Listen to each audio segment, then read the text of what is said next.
해결하기 어렵거나 대응하기 곤란한 문제적 섹터들을 모아서 명쾌한 솔루션을 제시해 드리겠습니다. 오늘의 문제적 섹터 해결사 GL리서치 박창윤 대표님과 함께합니다. 대표님 안녕하세요. 네, 안녕하세요. 네, 또 뵙습니다. 저희 첫 번째 주제 바로 확인해 볼 텐데요. 화장품 이야기로 시작해 보겠습니다. 한영 FTA 개선 협상 타결에 따라서 자동차와 화장품, 농식품 수출의 수혜가 전망됩니다. 미국 아마존 1위를 휩쓴 K뷰티의 대장 APR은 유럽에서도 영토를 넓히는데요. AI 거품론과 한일령에 들썩이는 소비재 관련주, 그중 화장품주가 변동성 장세의 승자가 될 수 있을까요?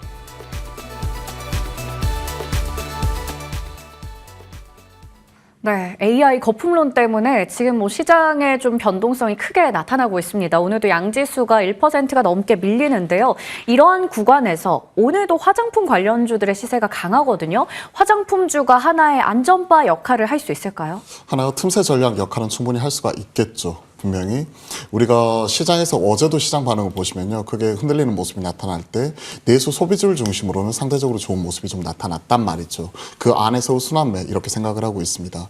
특히나 이제 AI 버블론이 촉발한 테크 종목들의 약세 흐름이 지금 최근에 시장에서 하나의 부담 요인으로서 작용하고 있는 반면, 최근에 실적 개선과 그리고 추가적으로 업사이드 모멘텀 자체가 충분히 있을 것으로 기대가 되고 있는 화장품을 중심으로는 최근에 좋은 흐름이 나타나고 있다는 얘기죠. 즉 그동안에 수급적으로 보더라도 기존 조방원 그리고 그 뒤를 이은 반도체와 AI 종목들이 약진하는 모습이 나타날 때 기존의 실적과 숫자가 뒷받침되는, 예를 들어 실리콘2 그리고 APR을 중심으로 한, 그리고 이러한 파마리서치 등 관련된 이런 주요 종목들 같은 경우는 상대적으로 시장에서 주목을 덜 받았단 말이죠. 그러한 흐름이 어제의 엔터, 오늘은 또 이런 화장품까지 연이어 나타나고 있기 때문에 개인적으로 안전바까지는 모르겠지만 최소한은 시장의 틈새 전략 측면에서는 충분히 우리가 네. 트레이딩 바이 접근은 가능하겠다, 이렇게 생각을 하고 있습니다. 네, 좋습니다. 틈새를 공략할 만한 트레이딩 바이 관점에서 접근은 가능하다 말씀해 주셨습니다. 그리고 조금 전에 뉴스 체크해 봤던 것처럼 한영 FTA 개선 협상의 타결과 함께 자동차, 화장품, 농식품 쪽의 수출이 수혜를 받을 걸로 예상된다라고 하는데요. 이에 따른 화장품의 수혜는 얼마나 기대할 수 있을까요? 사실 미치는 영향은 좀 제한적이라고 봐요. 예.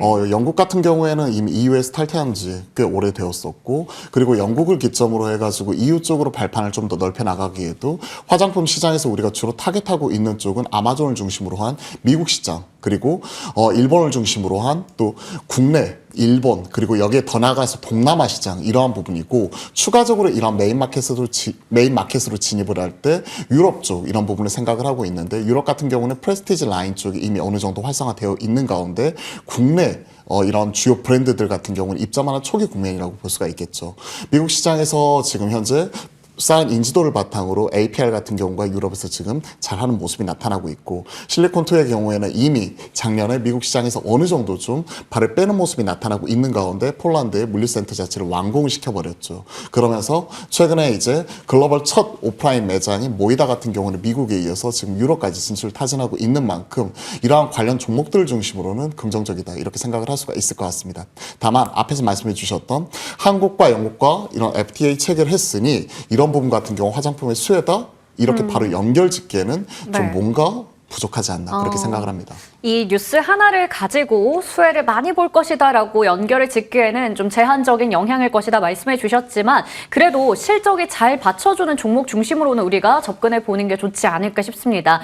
앞서 APR이나 실리콘2 이런 쪽을 말씀해 주신 걸 봤을 때는 확실히 실적 매력이 돋보이는 대장주 위주로 접근해야 될까 싶긴 한데, ODM, OEM과 좀 비교를 해서 기술적으로 봐주신다면요? OEM, ODM 쪽과 사실 실리콘2나 그리고 여타 이제 APR 같은 경우하고는 좀 차이점이 있습니다. 물론 실리콘2는 오프라인 플랫폼을 가지고 있는 이런 소위 스타일 코리안닷컴을 운영하는 플랫폼 사업자로서의 역할, 이런 부분이기 때문에 약간은 결의 차이는 있겠죠.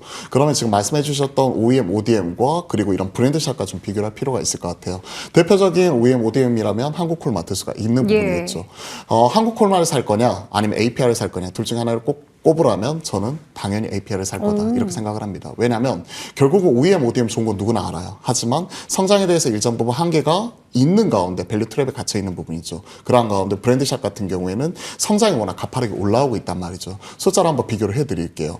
일단 한국콜마 같은 경우는 내년 예상 실적 추정치가 매출 2.94조에 영업이익 2,800억 얘기를 하고 있습니다. 그러면 우리가 얘기하고 있는 영업이익률 단으로 놓고 보더라도 10% 언더를 지금 찍히는 부분이죠. 그러한 것들을 반영을 해가지고 현재 PER은 한 10배 정도에서 지금 거래가 되고 있습니다. ROE 또한 현재 한 14배, 14% 정도 전후에서 지금 거래가 되고 있죠. 반면에 우리가 APR, 압도적인 화장품 일황이죠. 예. 이 부분을 비교를 해보면 앞에서 이제 우리가 ROE 한국콜마가 14% 찍을 때 지금 현재 APR은 얼마나 찍을까요?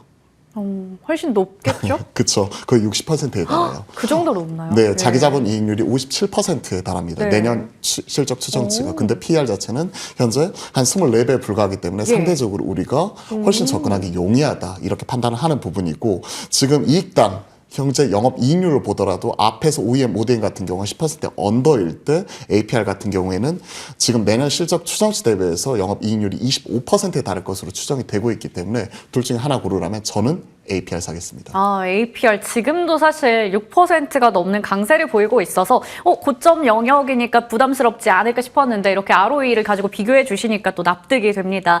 화장품주 안에서도 종목 잘 골라봐야 될 텐데 대장주 역시나 APR 쪽에 대해서 긍정적인 의견 주셨네요. 화장품 섹터에 대한 이야기 맞춰보겠고요. 두 번째 섹터로 넘어가 보겠습니다. 오라클의 어닝 쇼크로 AI 버블론이 재부상하자 전력 설비주들도 조정을 받습니다. 하지만 북미 전력기기 수요가 급증하며 LS 일렉트릭의 수주 고공행진뿐 아니라 전력기기 전선 업체들의 역대 최고 실적 모멘텀도 여전한데요. 이 조정을 기회로 삼아도 괜찮을까요?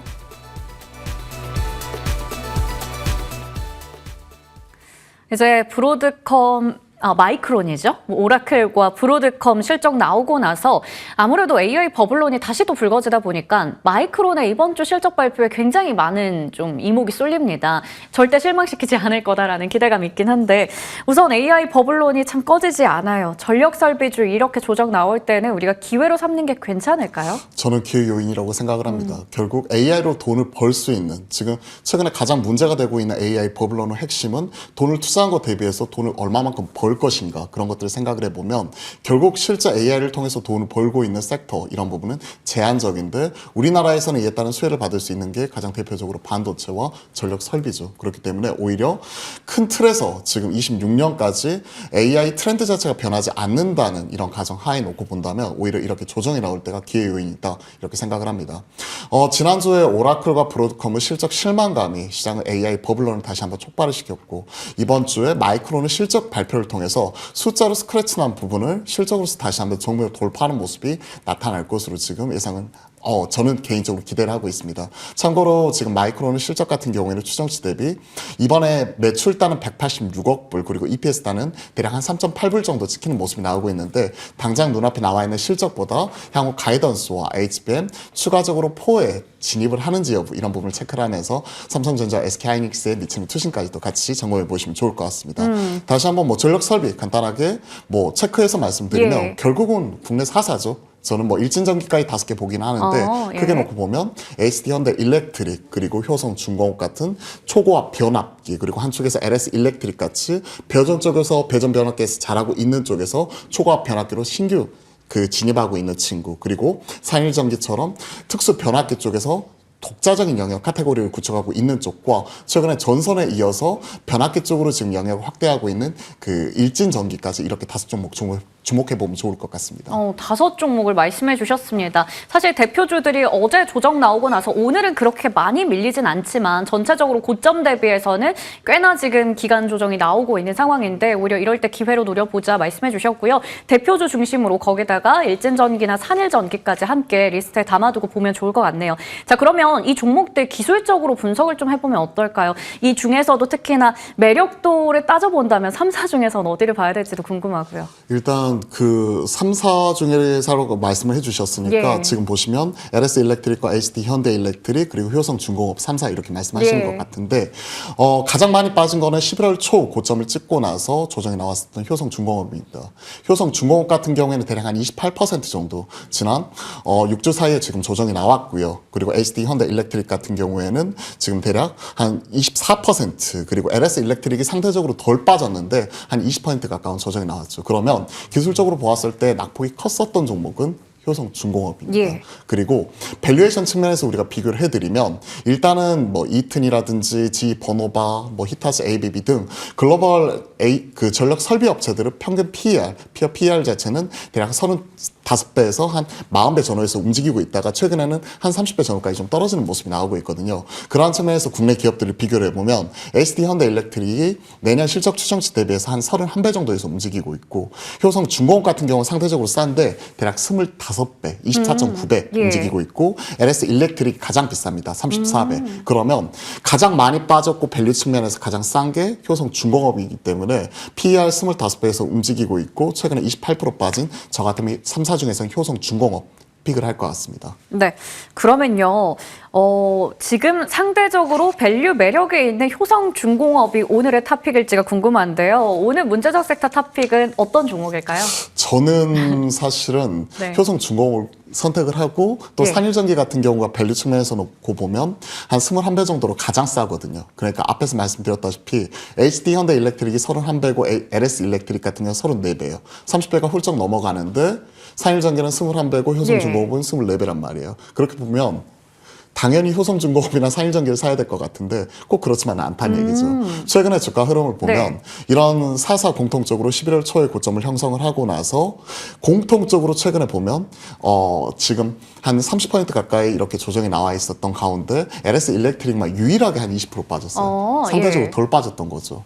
덜 빠진 데는 그만큼 이유가 있겠죠. 그러니까요. 네, 앞에서 말씀드렸다시피 LS 일렉트릭 같은 경우에는 초고압 변압기보다 배전 변압기 쪽이 강점을 가지고 있는 쪽입니다. 그러한 쪽인데 이쪽 같은 경우가 최근 같은 경우가 상대적으로 덜 빠진 이유는 초고압 변압기 쪽에 진출하면서 내년 성장 자체가 크게 나타났기 때문에 그런 부분이죠. 그러한 부분을 체크를 하시면서 우리가 생각을 해보면 될 것 같습니다. 네, 그래서 오늘의 탑픽이 바로 LS 일렉트릭입니다. 상대적으로 덜 빠졌어요. 근데 그 덜 빠진 데는 이유가 있다. 그쵸. 뭐 수주 고공행진 이러한 이슈들도 저희가 전해주기도 했죠. 그래서 궁금한 건요.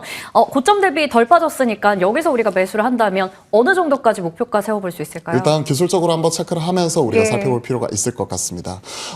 최근에 보시면요. 11월 20일날 고점을 기록을 했지만 11월 이후에는 기간 조정하는 형태로 옆으로 횡보하는 모습 자체가 지금 포착이 되고 있다는 얘기죠.